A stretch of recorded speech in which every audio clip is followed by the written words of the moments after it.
छोटे घर होते हैं, अलमारियाँ छोटी होती हैं और बाज़ों का स्पेस कम होती है, तो बेकार पड़ी हुई चीज़ों को काम में लाकर किस तरीके से हम बनाएंगे खूबसूरत से ऑर्गेनाइज़र और ऑर्गेनाइज़ करेंगे अपनी छोटी अलमारियों को। बिल्कुल किस तरीके से आज आपके साथ इन सारी छोटी-छोटी टिप्स को शेयर करने वाली हूँ, जो ना सिर्फ़ आपके हज़ारों रुपीस बचाएँगी बल्कि आपके बहुत ज़्यादा काम भी आएँगी। बिस्मिल्लाहिर्रहमानिर्रहीम। अस्सलाम वालेकुम, कैसे हैं आप सब? उम्मीद करती हूँ खैरियत से होंगे। जी, तो फ्रेंड्स आज फिर लेकर आई हूँ आपके लिए ज़बरदस्त से जुगाड़, ऐसे जुगाड़ जो आपके बहुत ज़्यादा फ़ायदा देने वाले हैं आपको और बहुत ज़्यादा काम आने वाले हैं। हमारे पास मौजूद होते हैं इस तरह के आटे के बोरे और यहाँ पे मैंने एक बोरा ले लिया था और इसकी लेंथ मेरे पास थी 83 सेंटीमीटर और इसकी विड्थ जो है ना वो मेरे पास आ रही थी 21 सेंटीमीटर। अच्छा, अब मैंने सबसे पहले तो क्या करना है कि इसके नीचे के पार्ट को जो कि जॉइंट होता है और ऊपर से जो है उसको भी मैं कट कर लूँगी। ये डबल मेरे पास है बिल्कुल। पहले तो मैं इसको कट कर लूँगी नीचे से 1 इंच का और ऊपर से जहाँ से ये पुर से निकले हुए होते हैं उसको भी मैं कट कर लूँगी 2 इंच जितना। ठीक है, 2 इंच का मैंने इसको ऊपर से कट कर लिया। अब ये 3 इंच का मेरा यहाँ पे कटिंग हो गई। अब मैंने क्या करना है कि इसको बिल्कुल सेपरेट कर लेना है दोनों पार्ट्स को। तो मैं इनकी साइडों से भी इसको ओपन कर लूँगी। ठीक है, मैं कट लगा दूँगी। स्ट्रेट कट लगेंगे, कुछ भी नहीं होगा और आपका ज़बरदस्त सा एक ऑर्गेनाइज़र बन के रेडी हो जाएगा। यहाँ मैंने 2 पार्टीशन कर ली हैं और अब मैं एक पार्ट को ले लूँगी और जो अंदर का पार्ट है ना उसको मैं बाहर की तरफ लूँगी। अब सबसे पहले तो मैं इसको फ़ोल्ड कर लूँगी और फ़ोल्ड करके जो साइडों पे और एक्स्ट्रा जो होगा ना, अक्सर उरेब आ जाती है इस तरह की जब हम बोरों को कट करते हैं तो उसको मैं कटिंग कर दूँगी। कटिंग करने के बाद मेरे पास ये 78 सेंटीमीटर की लेंथ आ जाएगी और इसकी विड्थ जो है वो आ जाएगी 21 की 21 ही। अब मैंने क्या करना है, इसको इस तरह से डबल कर लिया और डबल करने के बाद अब मैं इसको जो है ना यहाँ पे मैं लगाऊंगी 2 पट्टियाँ। मैंने जीन्स का पीस ले लिया था और इसकी लेंथ मेरे पास जो है ना वो है 54 सेंटीमीटर और 5 सेंटीमीटर मेरे पास यहाँ पे विड्थ आ रही थी। अब मैंने इसको जो है इस तरह से लेना है और दोनों साइडों से हाफ इंच इतना अंदर की तरफ करके मैं इसको इस तरह से करके सिलाई लगा दूंगी और ये मेरे पास 2 पट्टियाँ बिल्कुल रेडी हो जाएंगी। अब मैंने क्या करना है, ये जो मैंने बोरा लिया हुआ था ना इसको डबल कर लिया और डबल करने के बाद अब मैं क्या करूँगी, इसकी ना विड्थ ले लूँगी। अब जब वो इसकी मैं विड्थ लूँगी ना तो ये मेरे पास आ जाएगी तकरीबन 28, क्योंकि इसको मैंने लेंथ वाइज जो है फोल्ड किया है तो इसकी मेरे पास 28 सेंटीमीटर आ जाएगी। मैं 28 सेंटीमीटर मैं ले लूँगी इसका मिड और उसके बाद मैं यहाँ पे लूँगी दोनों साइडों से, सॉरी ये मेरे पास आएगी 46 और जब इसका मिड लूँगी 28 आएगा और उसकी दोनों साइड्स पे मैं 14 सेंटीमीटर का ले लूँगी और उसके बाद मैं वहाँ पे निशान लगा दूँगी। अब मैं ऊपर के पार्ट से 11 सेंटीमीटर जो है वो छोड़ दूँगी और 11 सेंटीमीटर छोड़ के मैं उसके बाकी मिड में ला के निशान लगा दूँगी और यहाँ पे मैंने जोड़नी है अपनी ये दोनों पट्टियाँ। इसी तरह मैं इसके दूसरे पार्ट पे भी कर लूँगी और यहाँ मैं सामने और बैक पे दोनों तरफ से ये जो मैंने 2 पट्टियाँ रेडी की थी इनको मैं यहाँ पे जोड़ लूँगी एज अ हैंडल। ठीक है, हैंडल जोड़ना मैंने आपको बहुत दफ़ा बताया है। तो इसको थोड़ा सा नीचे से फोल्ड करेंगे और कुछ इस तरह से रख के मैं 3 इंच का इसके ऊपर जो है वो सिलाई लगा दूंगी 3 इंच के गैप से और ये इस तरह से 2 हैंडल मेरे जुड़ के हो जाएंगे रेडी। बहुत ही सिंपल है, थोड़ा सा आपने फोकस करना है, इतना मुश्किल नहीं है और इस तरह से ये मेरे 2 हैंडल रेडी हो गए। अब मैंने क्या करना है कि मैंने ना इसको ले लेना है और सीधा इस तरह से रख के तो मेरे पास यहाँ पे मौजूद है बिल्कुल ये जिप और इस जिप को मैं यहाँ पे लगा दूंगी। ठीक है जी, ये जिप मेरी सेंटर में लग गई और इस तरीके से मेरे पास ये आ गया। अब मैं इसको थोड़ा सा इस तरह से खोल के और जब मैं इसकी साइडों के जो ये कॉर्नर्स है ना इनको मेजर करूंगी ना तो ये मेरे पास आ जाएगा तकरीबन जो है ना वो 79 सेंटीमीटर।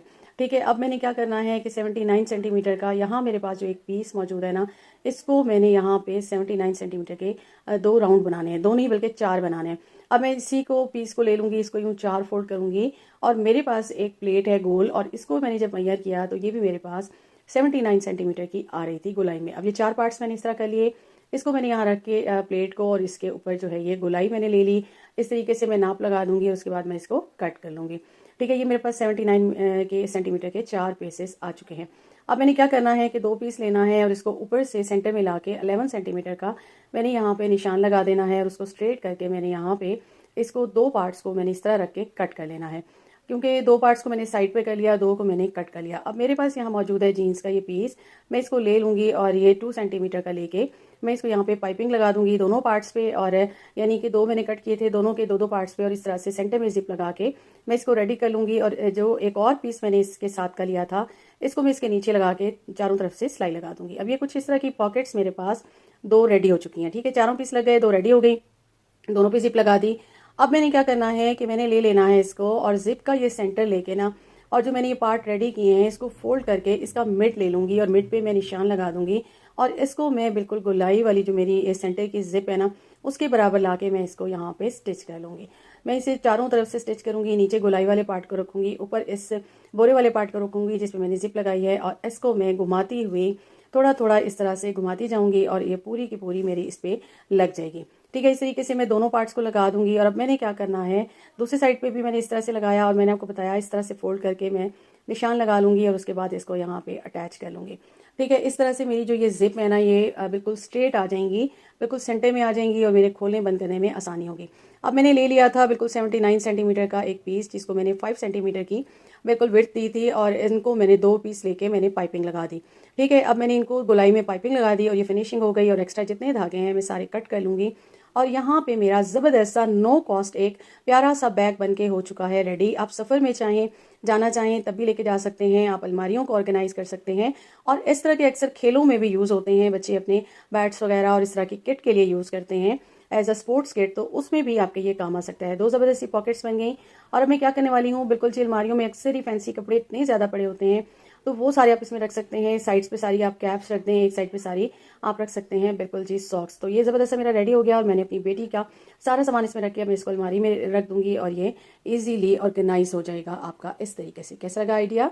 नेक्स्ट आ जाते हैं, तो हमारे पास ना ये पीसेस बचे थे, तो मैंने एक पीस ले लिया और इसको इस तरह से फोल्ड करके दो तरफ से मैं इसको स्टिच कर दूंगी और उसके बाद मैं इसको सीधा कर दूंगी।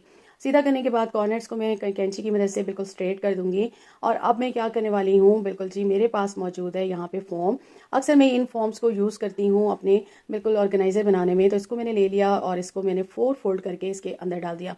ऊपर से थोड़ा सा एक्स्ट्रा था तो उसको मैंने कट कर लिया। और अब ये जो पार्ट्स नज़र आ रहे थे अंदर फोल्ड करके मैं इसको चारों तरफ से इस तरह से स्टिच कर लिया और ये मेरा एक स्पंज बन के हो गया है रेडी। किस काम आने वाला है आपके, जो है ना, जाहिर सी बात है इस तरह के जो स्पंज होते हैं ना, तो उनके फोम भी फट जाते हैं बाजू का, तो बहुत ज़्यादा ये जल्दी मैले हो जाते हैं और आपको जल्दी से नया लेना पड़ता है और एक्सपेंसिव भी आते हैं। और इस तरह से क्या होता है कि अक्सर आप जब कुछ इस तरह की, अब जैसे ये मलाई वाला था ना बाउल, तो मैंने इसको जब वॉश किया तो इसके ऊपर चिपक जाते हैं और वो उतरते नहीं हैं। तो यहाँ इससे जो है ईजिली उतर जाएगा।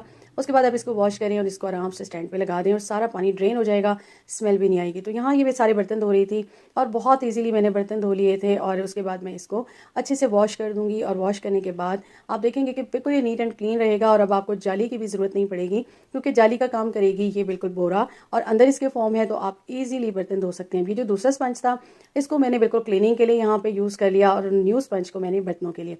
तो कैसा लगा आइडिया?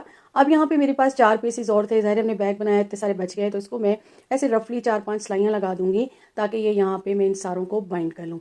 जितने भी पीसेस हों आप इस तरीके से कर सकते हैं। ये मैंने बाइंड कर लिए। अब मैं इसको फोल्ड कर लूँगी और अब मैं क्या करूँगी कि इसको 2 साइडों से मैं स्टिच कर दूँगी और स्टिच करने के बाद जो एक्स्ट्रा पार्ट है ना उस सारे को कट कर दूँगी। अंदर मैंने रखा था, जो मैंने 4-5 ज़ाहिर सिलाइयाँ लगाई थी, 4-5 वो लगाए थे यहाँ पे मैंने बोरे के ये इस तरह के, तो उसको मैंने अंदर कर लिया। अब ये एक पॉकेट रेडी हो गई। अक्सर क्या होता है कि आपके पास ना बची हुई साबुनें होती हैं, आप उनका भी यूज़ कर सकते हैं। यहाँ मैंने कपड़े धोने वाली साबुन ले ली और उसको मैं इसके अंदर डाल दूँगी और अब मैं इसको ऊपर से जो है अंदर से फोल्ड कर लूँगी। और यहाँ पे मैंने एक जीन्स का पीस भी लगा दिया था ताकि ये मैं हैंग कर सकूँ। मैंने इसको स्टिच कर दिया। मेरे किस काम आने वाला है, बिल्कुल जी आपके ये सिंक वगैरह होते हैं, मैले हो जाते हैं, आपने इनको वॉश करना होता है, तो फिर यहाँ पे आप इसको ईजिली यूज़ करेंगे। एक तो ये कम यूज़ होगी आपकी सोप और दूसरी यही होगा कि आप इसको अच्छे से जब यूज़ कर लेंगे, यूज़ करने के बाद आप इसको इजीली हैंग कर देंगे, सारा पानी ड्रेन हो जाएगा और ये आपका नीट एंड क्लीन हो जाएगा। तो कैसा लगा आपको मेरा ये आज का आइडिया? अच्छा लगा हो तो मेरे चैनल को सब्सक्राइब कीजिएगा, बेल आइकन को प्रेस कीजिएगा। अपना रखिएगा ख्याल, मुझे दीजिएगा इजाज़त। अल्लाह हाफ़िज़।